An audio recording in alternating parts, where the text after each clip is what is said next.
regulators are not just going after banks, they're going after celebrities. The SEC has settled with Kim Kardashian and is now going after NBA Hall of Famer Paul Pierce for allegedly making misleading statements about crypto asset securities. Is that going to make celebrities pause before entering the crypto space? Well, joining us now to discuss is a celebrity, former NBA All-Star and serial entrepreneur, Baron Davis. Baron, great to have you joining us.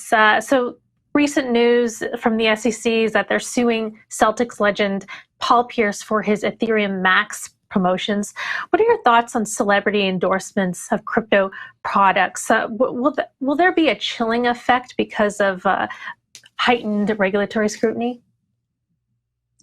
I think, really to start it off, you have to look at what celebrities are used to. They're used to brand and marketing deals. They're used to getting paid to promote companies. And so I think that's where the mistake happened. There wasn't enough education. There wasn't enough attention to details. And so you get things like that.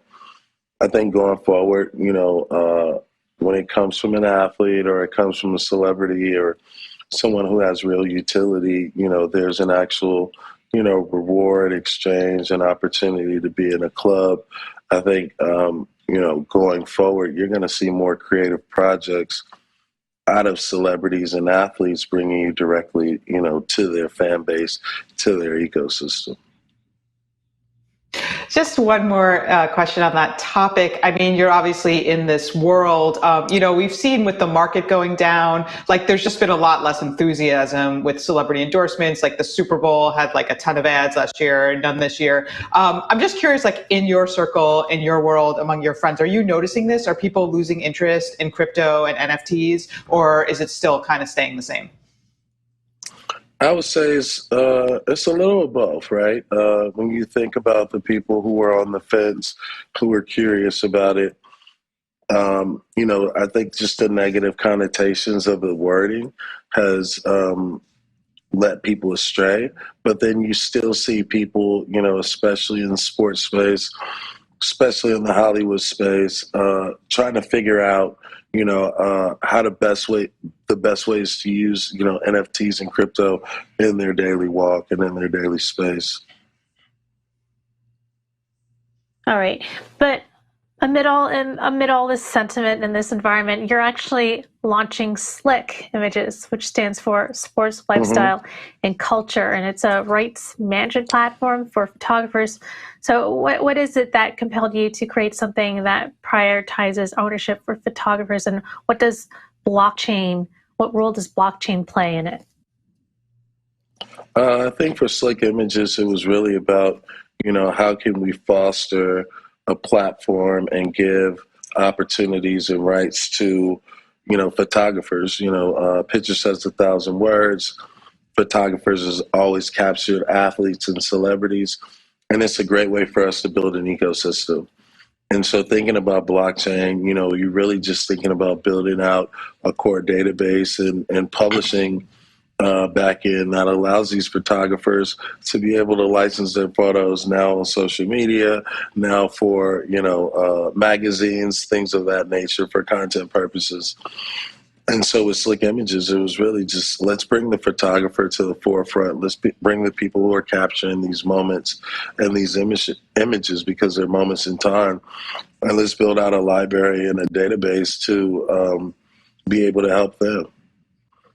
So you have you're going up against, you have the likes of let's say Flickr, where people, a lot of amateur or professional photographers who aren't big names who are trying to break in, they'll post a lot of their photos and have them tagged and make it searchable. There's some others like Pixabay, things like that, where they might use some of their photos for stock and then others to be licensed. And so you contact the photographer that way. How will photographers that are using SLiC get the word out that their photos are there to be licensed? How does that work? Is it searchable? Do they have to direct people to their SLiC profile? What happens?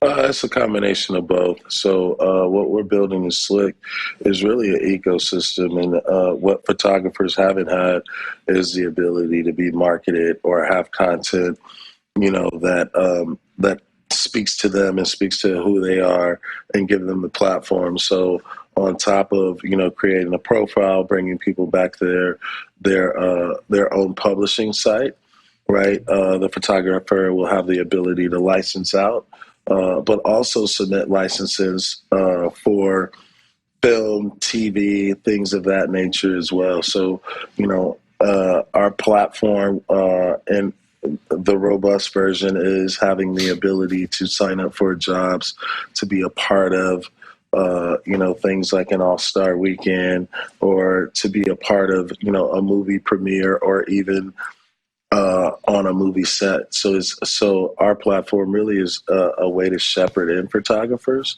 and to bring them closer into more of a content ecosystem in the studio outside of just a database of photos that you can license.